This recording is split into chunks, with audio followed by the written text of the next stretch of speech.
Nice little sunrise behind me this morning. Today is October the 1st, and with any luck we should get done harvest today. We've got about 270 acres to go. We're only hauling about 2.5 miles from, not even 2.5 miles to the farm. So with any luck, well, we should get done today unless we have a machine breakdown that shuts it down for the day early. That is our last full load. It's like 11 o'clock at night, so we aren't going to get done today. It's a little later than I expected. I also expected we'd be going by like 9 a.m., not 11, but we got a little foggy morning, a little drizzle of rain. Grain went from 5% to 15% moisture, which was shocking. But then once it came out, it dropped back. Just heard over the radio as I was pulling in, they're asking what's left. And Dad had one swipe in the main field, and then he's like, "Ah, there's that little piece on the other side of the dugout." And I know that one's 7 acres. So 2 machines, that's like 15 minutes. Yeah, I'm bagged. I'm exhausted. I'm tired, mentally, physically. Could I do more? Hell yes. If we had more acres, I'd be game. But with the end staring you right in the face for the last week here, your mind knows it. Your body starts to follow.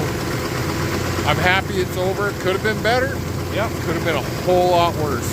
Absolutely a lot worse. So, probably do a bit of a recap tomorrow. We got to do some running around. There's a handful of low spots.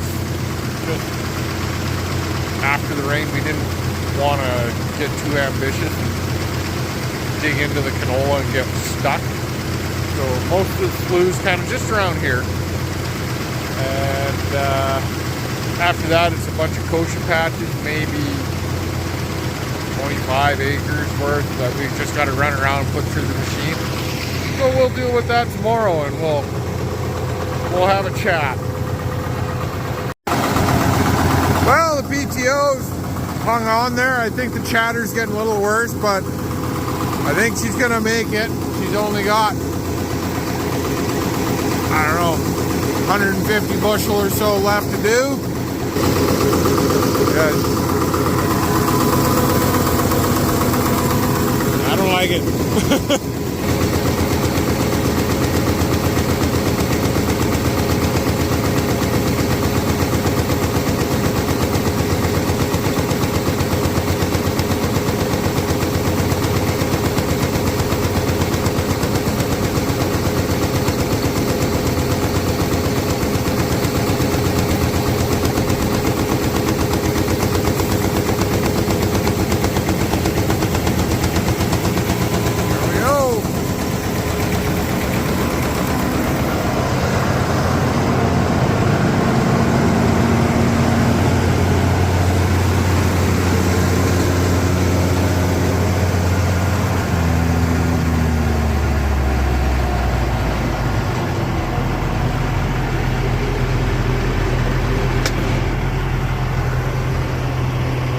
Mark the time, 11:46, October 1st.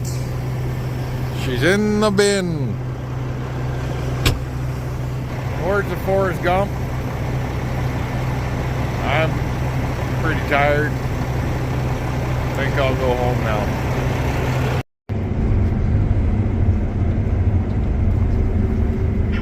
Well, another day, another fall project to work on. We're ripping through. I'm out on my east land. Dad is over that way a ways working on the south stuff. Kochia, oh my god, what a problem.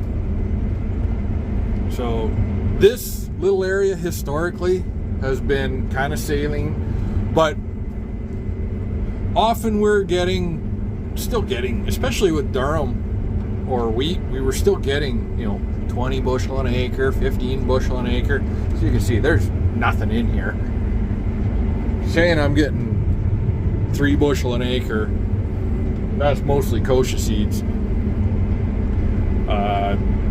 We've tried everything from different chemicals. I was gonna try some Oxbow this year. I didn't get it in time. I do think part of it is our spray timing that we've been struggling with as far as in crop. I almost feel like this particular durum seems like it stunts out pretty good for a while.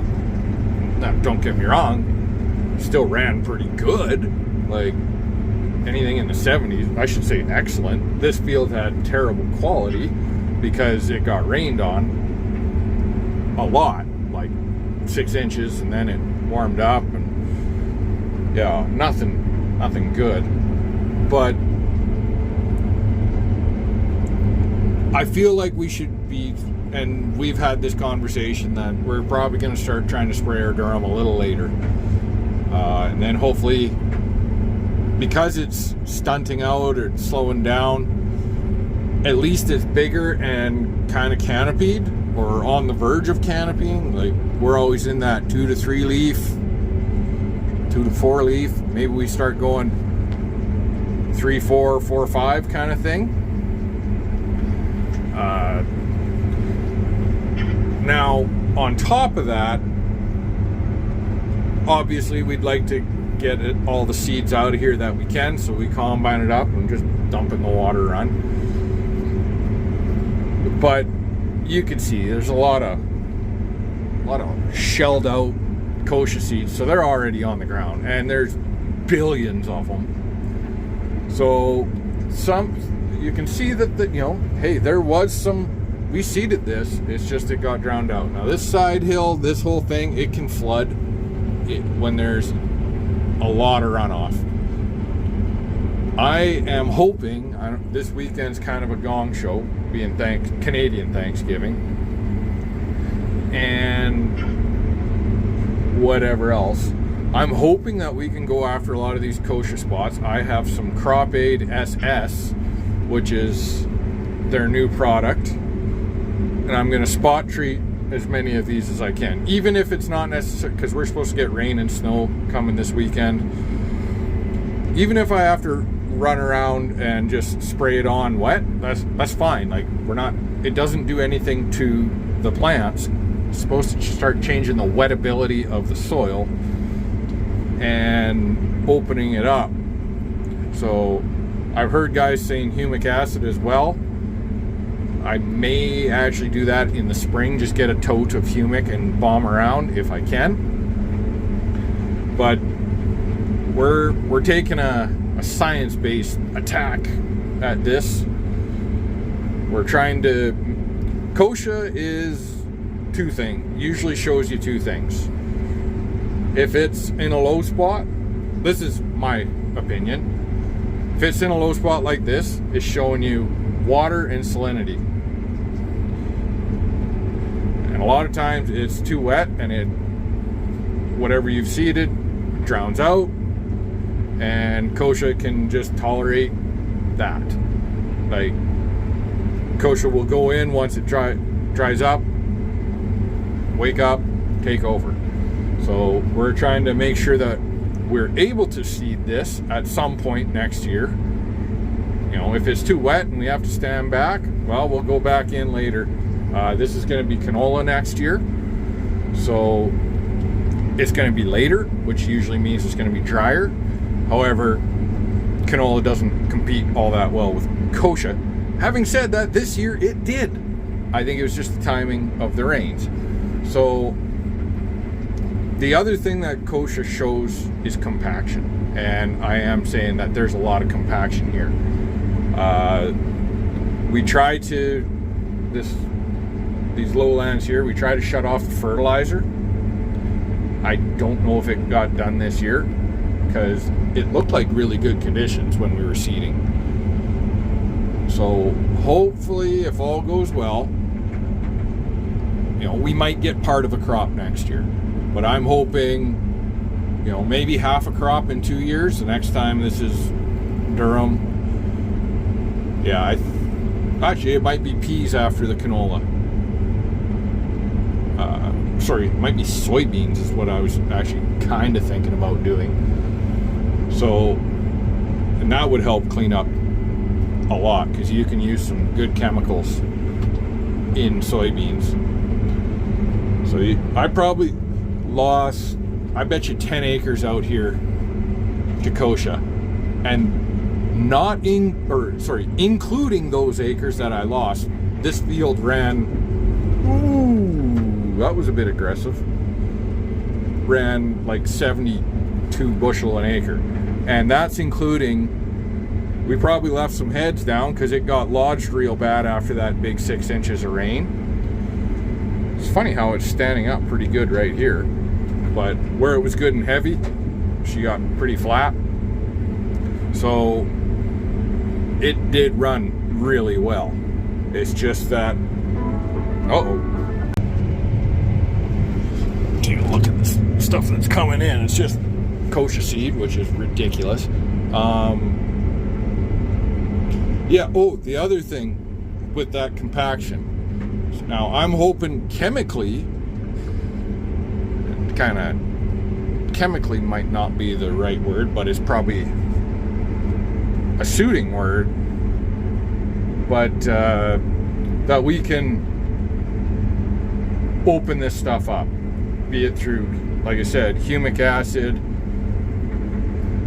I've actually thought about putting cover crop down on this, like putting something like radishes, and I know there was like a forage mix that a buddy used, and it had these big honking radishes that were going down 6, 8, 10 inches. I don't know what that sound was.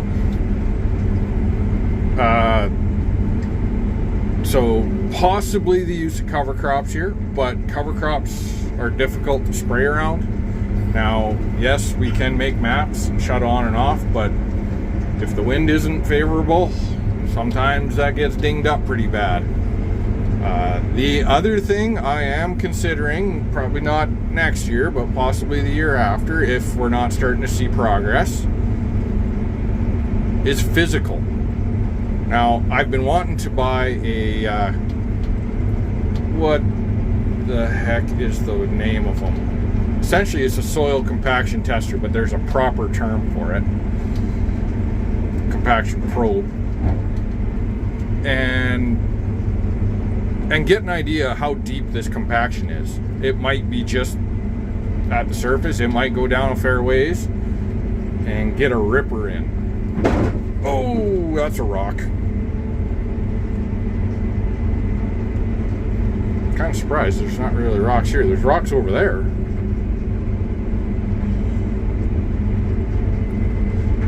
So yeah, we've got some work ahead of us. This year was by far the worst I've ever seen for Kochia, particularly because of our spray timing, and it was dry. So the crop was kind of stalled out and short for a long time, giving the sun a chance to get to the ground and wake up that Kochia. You know, historically, I think harrowing will definitely drag it around, but we got to start getting ahead. We got to start making progress, and it's not just us; it's everybody this year. I went to Regina. I went almost to Assiniboia. Yeah, I've covered a lot of ground around here in my tours. Well, even out into Manitoba, gone to Brandon and beyond and all that. Kochia's everywhere, particularly in the cereals. So, yeah, it's bad. If I had my preference, I would probably have a swather or a mower. Because if you can just keep it small, it's never going to go to seed. And that's 90% of the problem, is there's so many seeds. So, you know, guys got to tramp a little bit of crop to get out here and mow it down. That doesn't hurt my feelings. Or this time of year, get out here and swath it and bale it and burn it, because it doesn't burn where the shit standing like this. I've tried. and it is dry as can be right now. So we're looking at several different options, but one of the most important things is to be able to seed it. Because if you can have some competition, you're gonna make small gains. And this is not a one and done solution. Or problem that has a one and done solution. This is a multi-year problem that's gonna cost some money, but it's not money that's spent across every acre. We're doing selective acres. So yeah, I got 225 right now. I probably got an hour of work out here, which should work out pretty good for Mom to pick me up, and then tomorrow morning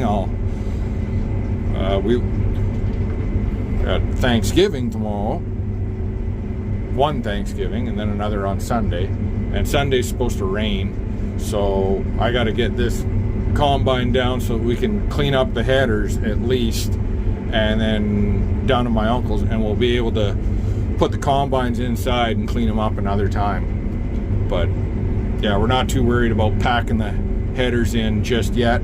Also, that this combine's going to be going away for inspection fairly soon. So here's my question, and feel free to comment any way you want, but what is your solution or experience with Kochia? Now, we all know that Roundup doesn't work.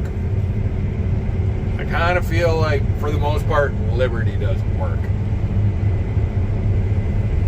After that, you know, in my experience, I can tell you, I don't feel like tillage works as far as using a high-speed disc. I think all you're doing then is planting Kochia seeds, and then they're not there when you're spraying. They're just camping out. So let me know if anybody's got experience with a good chemical, a good crop. I have tried barley. Barley's supposed to be pretty salt tolerant, and it did seem to be okay. Not great, but okay. Anybody have experience with like a deep ripper? Maybe this Crop 8 SS. I know it's a brand new product, but I have seen some studies on it, like where it was kind of beta tested, we'll call it. Humic acid, fulvic, that kind of stuff, or something way out. I've heard spread manure on it. We don't have any manure to spread. That's not good.